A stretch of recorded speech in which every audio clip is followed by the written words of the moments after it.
आज की इस वीडियो में हम लोग कवर करेंगे कोड ऑफ सिविल प्रोसीजर 1908 के पार्ट 8 का पोर्शन अपील फ्रॉम ऑर्डर। इससे पहले जो इसका पोर्शन था कि डिक्री के खिलाफ अपील की जा सकती थी, इसी तरह जो एपलेट स्टेज पर डिक्री पास होती थी उसके खिलाफ अपील की जा सकती थी, यानी एक डिक्री के अगेंस्ट आपके पास 2 दफ़ा अपील करने का राइट था। ये हम लोग डिस्कस कर चुके हैं। अब आज के इस पोर्शन में हम लोगों ने कवर करना है डाउन से साइड और अपील फ्रॉम ऑर्डर के कुछ ऑर्डर्स भी हैं जिनके अगेंस्ट अपील की जा सकती है। इस पोर्शन को हम लोगों ने आज की इस वीडियो में कवर करना है। अब इससे रिलेटेड, इस पोर्शन से रिलेटेड जो प्रोविजन है वो है सेक्शन 104 टू 106। इन 3 सेक्शन को हमने कवर करना है। अब अंडर दिस सेक्शन अगर हम देखें जो मेन सब्जेक्ट्स कवर हुए हैं वो तो एक तो ये है कि किन ऑर्डर के खिलाफ अपील की जा सकती है, ये सेक्शन 104 हमें बताता है। और किन ऑर्डर्स के खिलाफ अगर अपील नहीं की जा सकती तो फिर हम लोगों ने किस तरह यूज़ कर सकते हैं अपील करने के लिए, ये सेक्शन 105 में बताया गया। किन ऑर्डर्स के खिलाफ अपील नहीं की जा सकती वो सेक्शन 104 में बताया, मतलब किन ऑर्डर्स के खिलाफ अपील की जा सकती है और की नहीं की जा सकती वो सेक्शन 104 में एक ये चीज़ इस पोर्शन में डिस्कस की गई है। फिर सेक्शन 105 ये कहता है कि जिन ऑर्डर्स के खिलाफ आप अपील नहीं कर सकते उनका कोई इस्तेमाल आप कर सकते हो अपील करने में, तो वो सेक्शन 105 में है। और नेक्स्ट जो लास्ट आइटम इस सेक्शन में कवर है वो ये है कि ऑर्डर के खिलाफ आप अपील तो कर देते हो लेकिन कौन सा कोर्ट जो है वो उस अपील को सुनेगा। तो स्टार्ट करते हैं। तो सेक्शन 104 क्या कहता है? सेक्शन 104 में बताया गया है, वैसे सेक्शन 104 में दो चीज़ें की डिस्कस की गई। नंबर 1 तो ये कि किन ऑर्डर के खिलाफ अपील कर सकते हो, एंड नंबर 2 कि किन ऑर्डर के खिलाफ अपील नहीं कर सकते। अब सेक्शन 104 वैसे क्या कहता है बेयर एक्ट वर्डिंग में, तो इसको डिस्कस करते हैं। Section 104 sub section 1 state that an appeal shall lie from the following order. अब ये कोमा वाली लाइन को आप छोड़ दें और फ्रॉम नो अदर ऑर्डर, ये बेसिकली, और ये इसका जनरल रूल है। मतलब ये जो कॉमास में वर्डिंग आ रही है ना उनको स्किप करके जो बगैर कॉमा के वर्डिंग है उनको अगर आप एक लाइन बना कर पढ़ें तो वो इसका जनरल रूल है कि an appeal shall lie from the following order from no other order. यानी ये जो फॉलोइंग ऑर्डर्स की लिस्ट प्रोवाइड की गई है इन ऑर्डर के खिलाफ ही अपील की जा सकती है, उसके अलावा किसी ऑर्डर के खिलाफ अपील नहीं की जा सकती, ये जनरल रूल है। और वो कौन से ऑर्डर हैं जिनके खिलाफ अपील की जा सकती है? एक तो ये ऑर्डर जो कि सेक्शन 35A के तहत पास होता है, मतलब वो ऑर्डर जो कि कोर्ट कंपनसेटरी कॉस्ट कर देती है कि अगर किसी ने कोई फॉल्स और विक्टिशियस क्लेम किया होता है, झूठा दावा किया होता है, तो उसके अगर वो गलत साबित हो जाता है तो इस चीज़ पर कोर्ट जो कंपनसेटरी कॉस्ट का ऑर्डर ग्रांट करती है तो उसके खिलाफ अपील की जा सकती है। इसी तरह जो ऑर्डर सेक्शन 47 के तहत पास होता है, जैसे कि जब कोर्ट डिक्री को एग्जीक्यूट करा रहा होता है तो उस दौरान जो क्वेश्चन कोर्ट डिटरमाइन करता है यानी उसके खिलाफ अपील की जा सकती है। जो ऑर्डर पास करते हैं ना कोर्ट एडिशनल फ़ी पे करने का भी कह सकते हैं, इस अंडर सेक्शन 47 वो जो ऑर्डर 47 के तहत पास होंगे उनके खिलाफ अपील की जा सकती है। इसी तरह वो ऑर्डर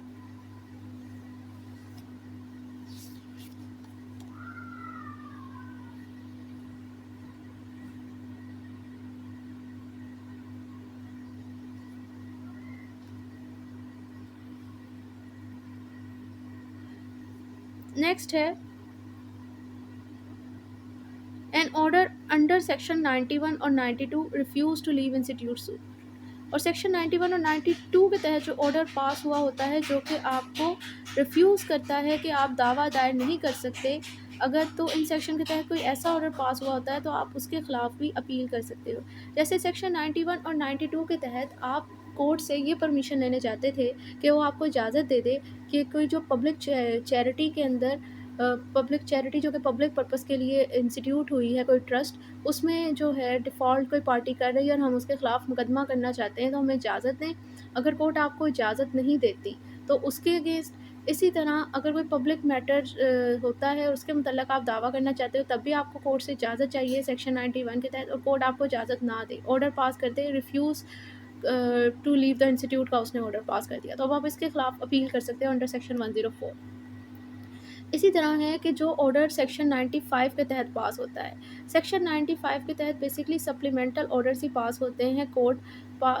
नहीं सॉरी, सेक्शन 95 के तहत ये ऑर्डर कोर्ट पास करती थी कि अगर किसी ने किसी पार्टी को फॉल्स क्लेम के ऊपर अरेस्ट करवा लिया, उसकी प्रॉपर्टी अटैच करवा ली, तो फिर कोर्ट जो है वो आगे उस पार्टी को कहती थी कि अब आप जो है वो कंपनसेट करो उस पार्टी को, उसे आपकी इस गलती की वजह से सफ़र करना पड़ा।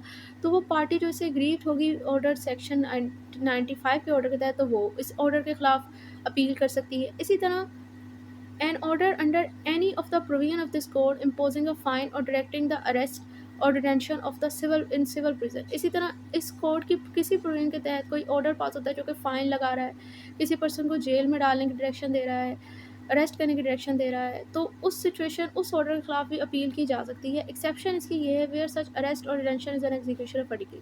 अगर ये ऑर्डर पास हुआ है डिग्री की एग्जीक्यूशन के दौरान के लिए कि इसको अरेस्ट किया जाए, इस बंदे को डिटेन किया जाए, तो उसके खिलाफ आप अपील नहीं कर सकते अंडर सेक्शन 104। लास्ट है any order made under rules from which an appeal is expressively allowed by rules. इसी तरह कोई ऑर्डर जो कि रूल्स के तहत पास होता है जिसके अंदर आपको अपील का भी राइट दिया गया है यानी रूल्स के अंदर एक्सप्रेसिवली तौर पर, तो उसके खिलाफ भी आप अपील कर सकते हो। और ये ऑर्डर जो कि रूल के तहत पास होते हैं वो लिस्ट प्रोवाइड की गई है आपको ऑर्डर 43 के रूल 1 के अंदर। तो बेसिकली जो ऑर्डर जिनके खिलाफ अपील की जा सकती है, एक तो उनकी ये वो ऑर्डर हैं जो कि सेक्शन 104 में बताए गए हैं, और एक तो वो ऑर्डर है जो कि ऑर्डर 43 के रूल 1 के अंदर लिस्ट प्रोवाइड की गई है। इन ऑर्डर के खिलाफ अपील की जा सकती है, उसके अलावा किसी ऑर्डर के अगेंस्ट आप अपील नहीं कर सकते। अब जो इसकी एक्सेप्शन है,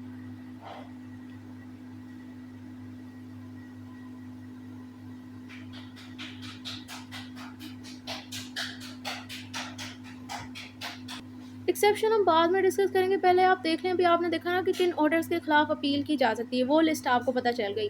नेक्स्ट इसकी प्रोवाइजर सबसेक्शन 2 ये कहता है कि किन ऑर्डर्स के खिलाफ आप अपील नहीं कर सकते। So provided that no appeal shall lie against any order specified in clause F save on the ground that no order or an order for the payment of less amount or to have been made. मिसाल के तौर पर कह रहे हैं clause F में जो order pass किया गया था कंपनसेटरी कॉस्ट का, उसके खिलाफ आप अपील तो कर सकते थे। आपको सेक्शन 35 ए के तहत जो ऑर्डर पास हुआ था उसके खिलाफ आप अपील तो कर सकते थे, लेकिन इस ग्राउंड पे अगर आप अपील कर रहे हो कि ये जो आपको सेक्शन 35 ए के तहत कंपनसेटरी कॉस्ट अवार्ड ग्रांट हुआ है उसकी अमाउंट बहुत कम है और उससे आप कहते हो उससे ज़्यादा होनी चाहिए थी, अगर इस ग्राउंड पे आप अपील कर रहे हो तो फिर आपको अपील का राइट नहीं देता कानून। Sub section 2 no appeal shall lie from any order pass in appeal under this section. इसी तरह जैसे कि सेक्शन 100 ऑफ सीपीसी हमें कहता है कि अगर एक डिक्री एपलेट स्टेज पर पास होती है तो जो वो एपलेट डिक्री कहलाई और उसके अगेंस्ट भी आपको सेकंड अपील का राइट है। लेकिन सेक्शन 104 का सबसेक्शन 2 ये कहता है कि एक ऑर्डर के अगेंस्ट आपको सिर्फ सिंगल अपील का राइट हासिल है, डबल अपील का राइट हासिल नहीं। मतलब वो ये कह रहे हैं कि अगर कोई ऑर्डर पास होता है इन अपील यानी एपलेट स्टेज पर पास होता है तो अब आपको ऐसे ऑर्डर के एपलेट ऑर्डर के अगेंस्ट अपील का राइट नहीं है सेक्शन के तहत। ये सेक्शन 104। सो सेक्शन 104 में आपको ये पता चल गया कि नंबर 1 किस ऑर्डर के अगेंस्ट आप अपील कर सकते हो और नंबर 2 ये कि किन ऑर्डर्स के अगेंस्ट आप अपील नहीं कर सकते। अब जनरल रूल इसका ये था कि भाई इन ऑर्डर्स के खिलाफ आप अपील कर सकते हो और इन ऑर्डर्स के खिलाफ आप अपील नहीं कर सकते। अब इसकी एक्सेप्शन क्या है इस जनरल रूल की? एक्सेप्शन इसकी ये है जो मैंने आपसे कहा था कि ये जो कोमा में लाइन है इसे आप एक दफ़ा स्किप कर दें, वही इसकी एक्सेप्शन है इस जनरल रूल की। क्या कहता है ये लाइन? कह रहे हैं save as otherwise expressively provided in the body of this code or by any law for the time being in force. यानी तो कि अगर इस कोड की किसी प्रोविजन में या कोई कानून जो इस टाइम लॉ की हैसियत रखता है और इन्फोर्सेबल भी है, सॉरी यहाँ पर having the force of law नहीं लिखा हो तो इसलिए हम ये नहीं कहेंगे कानून की हैसियत रखता है। ज़ाहिर सी बात है अगर वो इन्फोर्सेबल है इसका मतलब वो कानून की हैसियत रखता है। तो कह रहे हैं अगर कोई अगर तो सॉरी अगर ये कहना चाह रहे हैं कि अगर तो इस कोड की किसी प्रोविजन में या कोई कानून जो इस टाइम एग्जिस्ट करता है उसकी किसी प्रोविजन में एक्सप्रेसिवली तौर पर अदरवाइज यानी इस जनरल रूल से ऑपोजिट कोई बात लिखी गई है तो फिर वो चीज़ फॉलो होगी।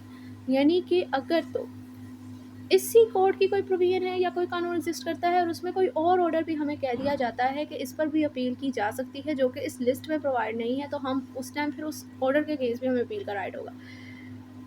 आई होप ये पॉइंट समझ आ गया होगा। अब सेक्शन 105 की तरफ चलते हैं। सेक्शन 105 में हमें बता दिया गया है अदर ऑर्डर्स। यानी देखो ना सेक्शन 105 में तो सॉरी सेक्शन 104 में तो उन्होंने ये कह दिया लिस्ट प्रोवाइड कर दी उन ऑर्डर्स की जिनके खिलाफ अपील कर सकते थे और जिनके खिलाफ अपील नहीं कर सकते थे।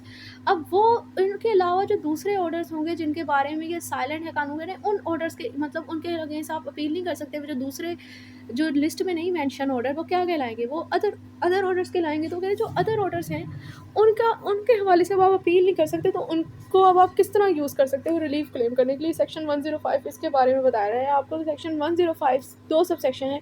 क्या कहता है सेक्शन 105 सब सेक्शन 1 स्टेट दैट अब यहाँ से भी ये जो लाइन है इसकी कोमा तक, इसको आप एक दफ़ा स्किप करें क्योंकि जनरल रूल का ये एक्सेप्शन है। इधर से स्टार्ट करें कि no appeal shall lie from any order made by a court in the exercise of its original or appellate jurisdiction.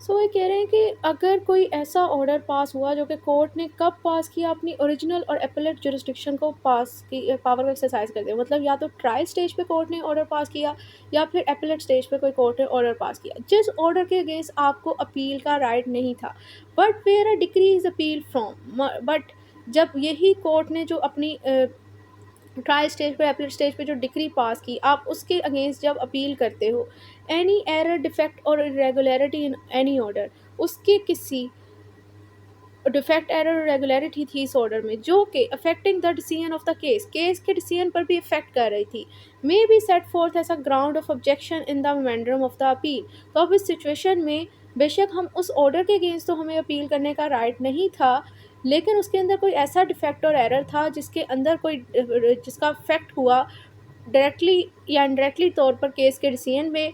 तो अब हम जब इस केस के अंदर जो डिक्री आई है उसके अगेंस्ट जब अपील करेंगे तो हम इसी फॉल्टी ऑर्डर को ग्राउंड ऑफ ऑब्जेक्शन बनाएंगे अपनी मेमोरेंडम ऑफ अपील में, यानी अपनी अपील के अंदर।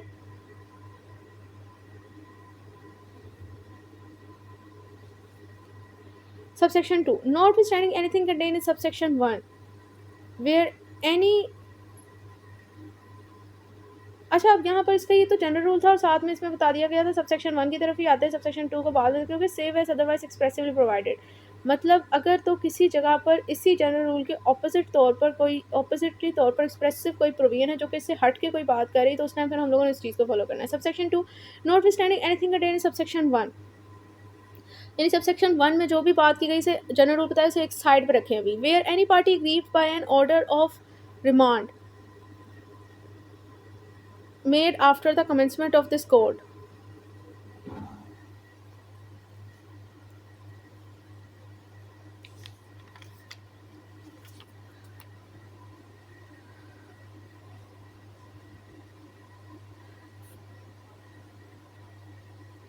from which an appeal lie।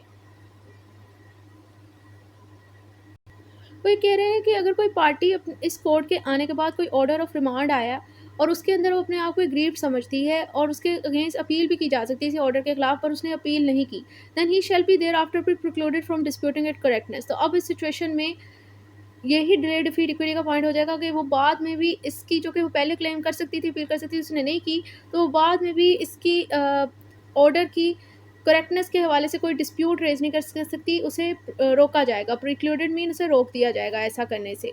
अब ऑर्डर ऑफ रिमांड क्या होता है? ऑर्डर ऑफ रिमांड क्या होता है बेसिकली? वगैरह रिमांड ये होता है कि जिसके अंदर ना जो सुपीरियर कोर्ट होती है ना, वो केस रेफ़र कर देती है डिसीजन के लिए अपने से सबऑर्डिनेट कोर्ट को। तो ये कह सकते हैं कि अगर तो इस कोर्ट के आने के बाद कोई सुपीरियर कोर्ट का ऑर्डर था, ऑर्डर ऑफ रिमांड उसने पास किया जिसमें उसने केस रेफ़र कर दिया ट्रायल बैक के लिए दोबारा से इन्फीरियर कोर्ट को, या केस के कोई मैटर को डिस्पोज ऑफ करने के लिए उसने उसे रेफ़र कर दिया, और कोई पार्टी समझती थी कि ऐसा नहीं होना चाहिए था, ये सही नहीं है ऑर्डर, वो उससे एग्रीव्ड भी थी और उसके खिलाफ उसके पास राइट ऑफ अपील भी था, पर उसने नहीं किया, तो वो बाद में भी अब इसकी करेक्टनेस के हवाले से कोई डिस्प्यूट रेज नहीं कर सकती, उसे मना किया गया है अंडर सेक्शन 105। नेक्स्ट है सेक्शन 106, जो कि ये वाला सेक्शन नहीं हमने करना है क्योंकि पंजाब में इस सेक्शन 106 में अमेंडमेंट हो गई, तो जो वो वहाँ पर बताया गया है वो सेक्शन हम लोग कवर करेंगे। तो डिस्कस करते हैं सेक्शन 106 को। But court to hear appeals, यानी ऑर्डर के खिलाफ जब अपील की जाएगी तो कौन सा कोर्ट सुनेगा? When an appeal from any order is allowed, जब किसी ऑर्डर के खिलाफ अपील आपको अलाउ है कि आप कर सकते हो, it shall lie to the court which an appeal would lie from the decree in the suit in which such order was made. तो अब इस सिचुएशन में हम लोगों ने किस कोर्ट के अंदर कह रहे हैं, अगर आपको किसी ऑर्डर के खिलाफ अपील अलाउ है तो आप किस कोर्ट में जाकर इस ऑर्डर के खिलाफ अपील करोगे? वो कह रहे हैं ये वही कोर्ट होगा कि अगर तो इस कोर्ट के डिसीजन जब आता ना, और इसकी जो डिक्री के अगेंस्ट जिस कोर्ट के अंदर आपको अपील करने का राइट था, उसी तरह सेम अब इस कोर्ट के जो ऑर्डर के अगेंस्ट भी आप उसी कोर्ट के अंदर जाके अपील करोगे कि जब अगर इस कोर्ट की डिक्री आती और डिक्री के बाद जिस कोर्ट के अंदर आप अपील कर सकते थे, इसी तरह अब इस कोर्ट ने ऑर्डर पास आउट किया है, तो अब भी वही कोर्ट जहाँ पर आप डिक्री के केस में अपील कर सकते थे, वहीं आप ऑर्डर के केस में भी अपील करोगे।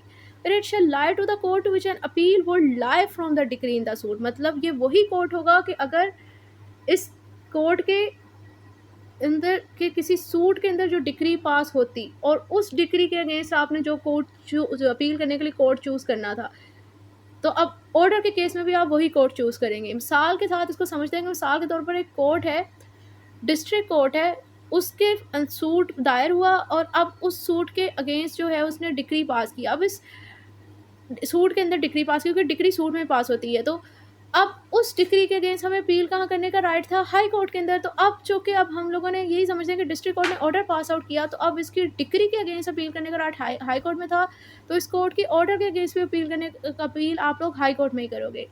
नेक्स्ट इसमें बात करें कि where such order is made by a court not being a high court, और अगर ये ऑर्डर जिसने पास किया है वो हाई कोर्ट नहीं है, in the exercise of appellate jurisdiction, मतलब ये ऑर्डर जिसके अगेंस्ट आपने अपील करनी है वो किसी ऐसे कोर्ट ने पास किया है अपनी एपेलेट जुरिस्डिक्शन लेवल पे, मतलब एपेलेट स्टेज पे ऑर्डर पास किया है, पर वो कोर्ट हाई कोर्ट नहीं है, तब इस ऑर्डर के खिलाफ अपील होगी हाई कोर्ट के अंदर।